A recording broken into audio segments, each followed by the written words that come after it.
Jean-Philippe Tanguy pète littéralement un plomb sur l'équipe de bras cassés de gauchistes. Il dénonce la destruction systématique des réussites économiques et sociales en France par la gauche et les macronistes.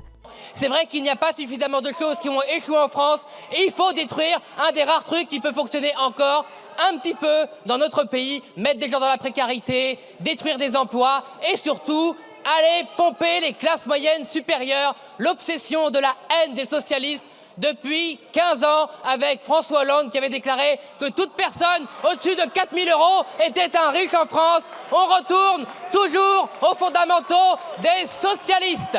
Mais la vraie humiliation, elle n'est même pas dans ces pauvres insoumis qui rejouent la lutte des classes pour couvrir la trahison des socialistes.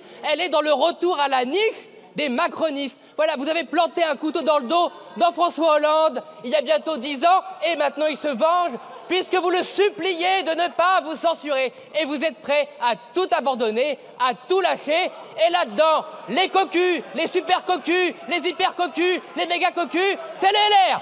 La gauche, ça commence toujours par les ouvriers, les damnés de la terre et ça finit toujours par défendre les journalistes, le monde du cinéma, les cultureux, tous ceux qui ont un petit billet sur le dos des contribuables français. C'est toujours la même chose. Chaque année, chaque décennie, chaque siècle, vous utilisez la misère du monde pour enrichir vos copains. Le collègue Tanguy s'est livré à une diatribe contre le monde de la culture, des acteurs de la culture.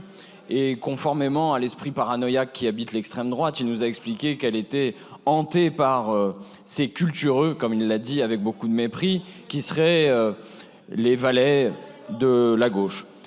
Je m'étonne quand même qu'il ait pu dire ce genre de choses s'agissant d'un amendement concernant le cinéma, parce que évidemment M. Tanguy ne l'ignore pas, puisque il est évident, comme tous ces pareils, très lié aux intérêts de M. Bolloré. Vous savez bien que dans le cinéma aujourd'hui, c'est Canal+ qui est le principal acteur du cinéma privé dans ce pays et qu'il a été racheté par M. Bolloré.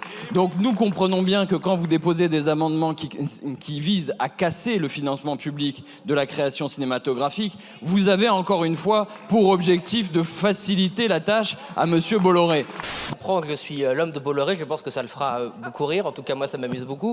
Mais passant, je suis très étonné que vous ne vouliez pas soutenir l'amendement de M. Lotiot pour rénover les vieilles ruines parce que vous avez donné une seconde vie au Parti Socialiste. Voilà, la gauche et les macronismes s'attaquent aux classes moyennes et au secteur productif. Ils détruisent les dernières sphères qui fonctionnent encore en France au profit d'une élite culturelle et d'intérêts idéologiques.